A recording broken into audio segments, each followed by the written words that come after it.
What's going on, you guys? Long time no see. In this quick video, I'm going to show you the exact meta columns I use for every single client account. And not only that, but what exactly do they mean and what should you be paying attention to? This will not only help you understand the metrics better, but it will allow you to make decisions in the ad account when you're optimizing to get your clients the best results so they stay with you for years. To be honest, we have some clients that have been with us for 2 to 3 years, not because we can set up an ad campaign or do some sort of creative test, but it's because they view us as a valuable asset. We're able to look at their unique situation, their unique metrics, and go, this is how we can lower cost per click. This is how we can lower cost per acquisition. This is how we can raise your AOV based on these metrics alone. So let's take a look inside my ad account and we can set up these columns. Okay, so as you guys can see, this is the ad account that we used for that CT test back in the day. And what you're going to start off with is this normal performance and clicks columns. It gives you a general metrics, right? This is CTR, this is cost per click, link clicks, all of that. It even shows you your results and all of that, but it's not showing us the full picture of what we need. We want a lot more columns to be able to organize this a little bit better and make better decisions inside this account. So you're going to want to find this columns button here, then you're going to want to hit customize columns. Now we're going to get rid of all of these because we're just going to start from scratch. And I'm going to put in the comment section these columns here because I just have this template and I just follow it for every single ad account. So we're just going to start at the very top and then work our way down. So we're going to start with delivery, then we do frequency. And of course, throughout this whole process, after we set this up, I'm going to be able to talk about each of these metrics and what they mean. But for the moment, we're just going to make sure everything is set. So we have cost per link click, but then we're also going to put link clicks. So you can see we're kind of moving through the funnel, right? The first thing is a click, and then we go into content view. These are people that view product pages. And so content view, we want the total of that. We want people who not only just view the product page, but of course add to cart. This is a optional step. You can do cost per add to cart, so just so you can see like how cost efficient is it to get someone to add to cart. There are certain audience targetings that drive better cost per add to cart, and so maybe it's worth checking out. But for a simple setup, we don't really do that. Now, this is going to be an interesting piece here because when you choose purchase, the next thing you're going to want to do is cost per purchase, which is in this same row, but then you're also wanting to do the value. So how much revenue did that purchase drive? And on top of that, we're going to do return on ad spend. So purchase, return on ad spend, the total value of that. Then we're going to continue with the template and we're going to do amount spent. Next one is going to be budget. This one's pretty self-explanatory. Then we're going to do impressions. And of course, you guys can lay this out however it feels organized to you. But this is just what I've done like for years and years and years. And so I just never changed it. So then we'll do CPM. These are basically the columns that I find to be most valuable. Of course, can you have more? Can you have one for comments or something like that? If you want to see post comments, why not? But I don't think it really is applicable to a lot of my clients or anything that I find value in when I optimize these. An important thing before you hit apply, you're going to see all of these check boxes. Now, this is going to make your columns very messy if you don't uncheck these because you're going to have 4 total columns of in-app content views, website content views, offline content views, meta content views. It's just going to be super messy. So we just want basically all content views in total, all add to carts in total. So every checkbox that you see on this right side here, we're basically just going to uncheck all of them. And what that will do, like I said, is now instead of 5 columns, it'll just give us the total purchases. It won't isolate down exactly where that purchase is happening. Now that could be more thorough for you guys later, but for this right now, we're just gonna leave it simple. Then we're gonna wanna save it as a column preset. I just like doing V1. I don't know, I've been doing it for years. I just name it V1. Again, I'll put this in the comments. You guys can just copy and paste, put it in a document, and then follow that document. Now you can see everything. You can see how actions was just automatically put in there. We didn't even put it in the columns. So I just kind of minimize that. We just look at everything we have. We have frequency, cost per click, clicks, cost per link click, content view, add to cart, checkout initiated, purchase, cost per purchase, purchase conversion value, so how much the revenue was, the return on ad spend here, amount spent, the budget. This tells you if it's like CBO or ad set level, impressions, link click-through rate, CPM. Remember we talked about in the CT why a lot of these are important. But let's start from the very beginning. Frequency is basically, think of this metric as, are you exhausting the audience that you're currently targeting? Now, if we look at the explanation that it gives us, it's the average number of times each account saw your ad. Now, think of this like each person that you're showing the ad to. Let's say you're targeting Nike or something like that. Remember, they're going to give you a pool of 20,000 people. And so eventually you're going to exhaust exhaust that pool, especially if you're spending hundreds of dollars on that audience. What happens is if you exhaust that audience, the frequency is going to rise because they're not just going to replace the pool with somebody else. They're going to show the same ad to the same person 2, 3, 4 times. Now you can see that this frequency was 3. So that in general tells us our ads in this campaign have been shown at least 3 times to every single account in this audience. Now this is a remarketing campaign. And so in some cases, it's okay with doing that because we want to show our retargeting ads 1, 2, 3 times. But it gets dangerous when this becomes 4, 5, 6. You're not just showing these people certain ads anymore, you're kind of spamming them. You're oversaturating the audience that you have, and these people who are seeing the ad for the 5th time, they're not going to care as much. They're just going to scroll past it and the ads aren't going to be effective. And so it's going to be a balancing act. You want to keep an eye on this frequency column because you never really want it to be above 2 to 3. Above that, you're really exhausting the audience. And you can see this is a 6 here, but what's the return that this one's getting?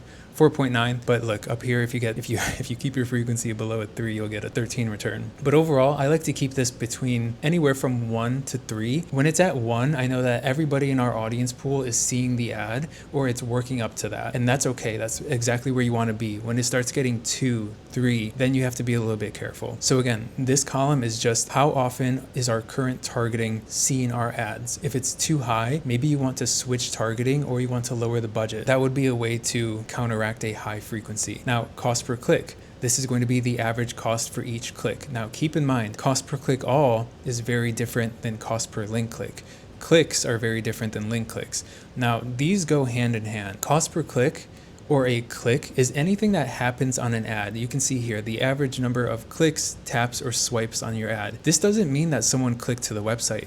This means that they maximized the photo, that they clicked open the video and they're watching it, that they opened the comment section, that they liked the photo, that they swiped through a carousel. This is essentially what a click means. So just because you get a click does not mean you get someone to your website. Now, this is where a link click comes in. The number of clicks on links within the ad that leads to the advertiser specific destinations on or off Meta technologies. So remember when we're setting up our ad campaigns, we say that we want it to go to website. This is exactly what it means. How many people did we get to the website? And you could even see the difference of numbers here. 4,600 people engaged with the ad. They clicked on the ad in some way. 2,700 people actually went through to the website and did something. And so this is going to be very important because you're going to see a drop here. You're going to see a certain number of people who engage with the ad versus a certain number of people who actually went to the site. In an ideal world, you want this to be as close as possible. And we're going to cover how we can bridge this gap a little bit later. This is click. This is link click. Two very different things. It's important you understand that because it'll help you optimize your result and it'll help you bridge the gap here, because if we can get 4,600 clicks, we should be asking ourselves, how can we get 3,000 link clicks, 3,500, 4,000 link clicks? Because all that means is we got someone to engage with the ad, but we also got them to click through to the site. So just keep that in mind. We want this to be as close as possible. The question is, how do we do that? So now as we move through the columns, you can see that again, it's a stepping stone kind of method. We go, okay, great, someone clicked through to the site. How many people hit content view? Now, content view is something that happens with your pixel. When the pixel's on the website, you're going to be able to see that content view fires when you hit a product page. Keep in mind, it's not a home page. Content view only fires when you go to a specific product page. So this tells us that 5,700 people viewed a product page in this campaign. Or in total, we have 31,000 people who viewed a product page. And then the next column is going to show you add to cart rate. So of course, this is the next step in the funnel. The pixel is tracking this. They see how many people are on a product page, but also how many people are adding to cart from that. Now, if we look down here, I like to have at least 10% of content views add to cart. This is kind of my industry standard that I like to stick with. If this was hitting industry standard, it would be 3,100 add to carts. But we're a little bit below that, right? So this is something I can bring up to the client and I can say, hey, we're not really hitting our 10% add to cart rate standard. How can we improve the product pages to allow more people to want to add to cart? And so this is going to be your add to cart metric. And also keep in mind that you're going to have abandoned carts in your funnel. And so you're going to be able to see how many people you can retarget to with retargeting ads showing to people who abandoned cart. Now let's move forward in the funnel again. And the next natural step is a checkout initiated. Now checkout initiated is the section of the checkout process to where you're entering your address, your name, your credit card info. And so it's not the cart. The cart is just when you hit add to cart, you still have to take a step or two more to get to that checkout page. And then this could show you exactly where people are dropping off. Now look, this is a massive drop off.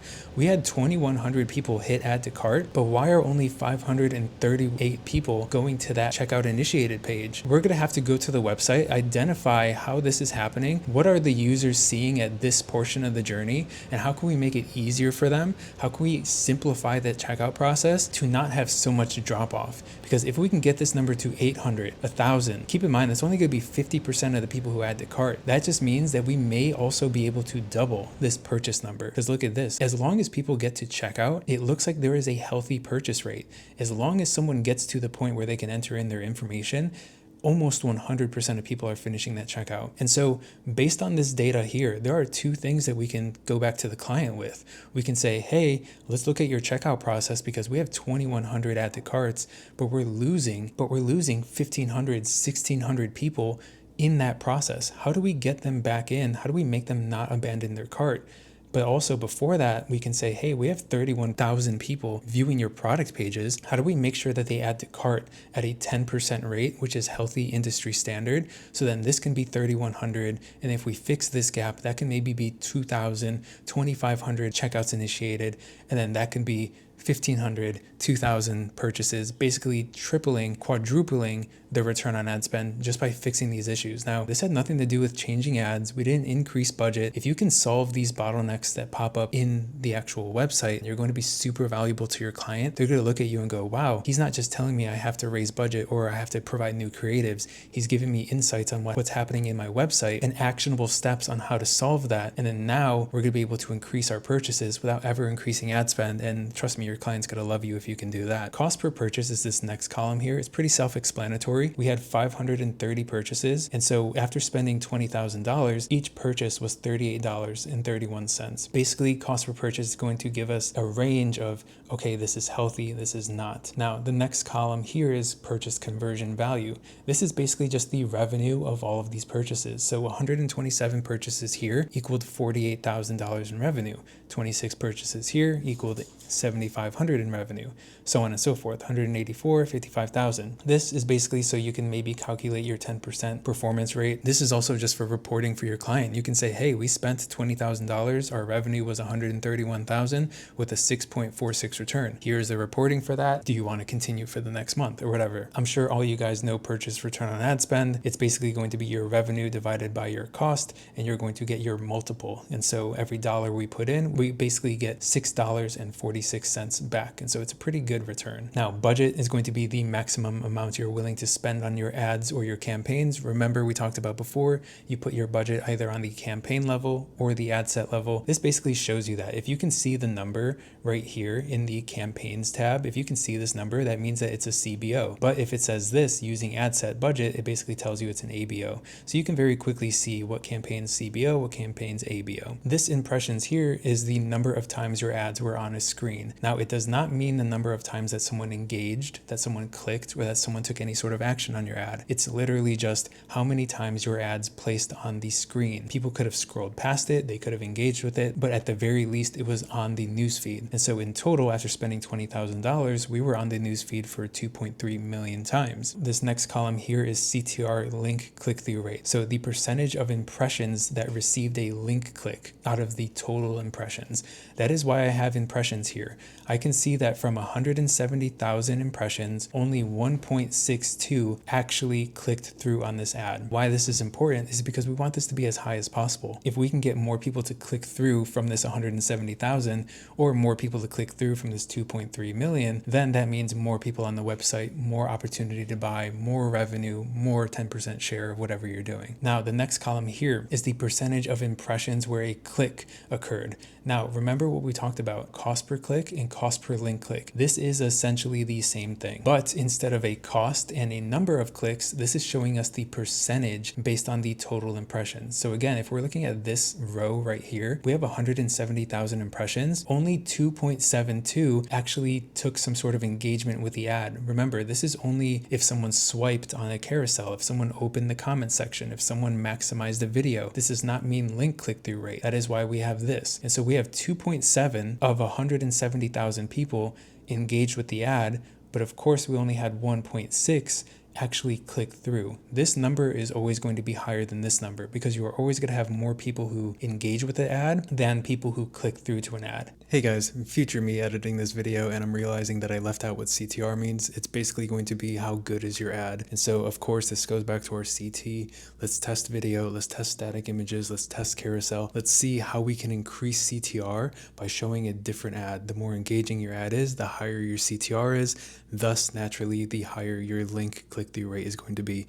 I know this video is a little bit boring, but I promise you all of this is very important. Please let me know if you have any questions. Join our Discord. I'm always happy to help. All right, see you in the video. The overall end goal is, how do we bridge this gap? How do we get from 2.72? How do we make sure that 2.5 actually click through?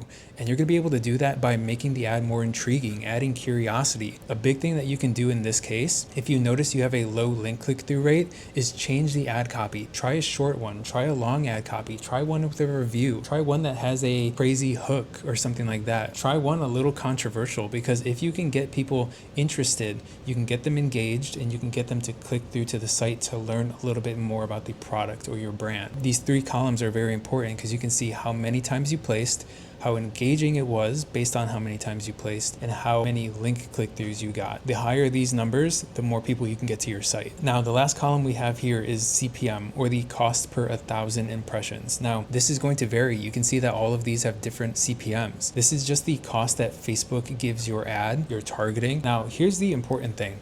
Facebook is not going to tell you to not run an ad. They're not just going to turn it off automatically and say, we don't like this, but they're going to make it very hard for you to run it because they are going to raise your cost. Now, the reason why they might raise your cost, the only thing that Facebook cares about is that they have a platform that their users enjoy, that the users have a good experience. This is the end goal of Facebook. And so if you deploy a bad ad, again, they're not going to tell you to shut it off. They're not going to send you an email or anything like that. They're just going to raise your cost because they're just going to make it very hard for you to want to run that ad. And so they're going to raise your CPM cost. On the flip side, if you have a good engaging ad, if someone really likes your ad, they're going to lower your CPM, making it easier for you to showcase on the feed, because what's happening at the end of the day, you're giving their users a good experience on the platform. So they're going to reward you for it. That is really just like the overarching CPM explanation, but how you can actually lower your CPM is just by targeting better, by using a better creative. Because keep in mind, if you have a skateboarding ad and you're targeting moms, the mom's audience is not going to resonate with the skateboarding ad, maybe. And so what's going to happen is they're not going to enjoy that ad. You're going to have a low CTR. And so Facebook's going to give you a high CPM. But imagine if you were targeting Vans, or you were targeting Lollapalooza, or you were targeting actual skateboarders. They're going to resonate with the ad more, raise your CTR because that audience likes the actual ad, and then Facebook's going to reward you with a lower CPM because the people that you're targeting, the people that are the impressions, they like the ad, and so you're going to get a lower CPM. At the end of the day, guys, these are all the columns that you need to really be successful, and the only things you need to look at to be able to determine, how do I optimize, how do I make better results? This is going to be your tip of the iceberg. CTR, do people even care about the ad that we're showing? The next thing is, okay, great, maybe it catches attention, but does it lead to people wanting to learn more, to buy, to click through to the site? You want to make sure that these 2 numbers are very close. If you have a 2.7 click-through rate, but a 0.6 link click-through rate, that means that 2.7% of these people like the ad, but nobody really cared enough to click through. And so how do you change that? Again, we talked about ad copy, but maybe it's the ad itself. Maybe you need something else. You need to explain the product better. And so when we move over here, we go, great, how cost efficient was it to get that engagement? How cost efficient was it to get a link click? Again, you want these as low as possible. If you can get your client a 10-cent cost per click and a 15-cent cost per link click, they're gonna love you, because every dollar they spend, they're gonna be able to get 10, 15 people on their website. And that's gonna mean potentially a lot more sales if you're spending hundreds and hundreds, if not thousands of dollars. You're using these here to determine the movement in the funnel.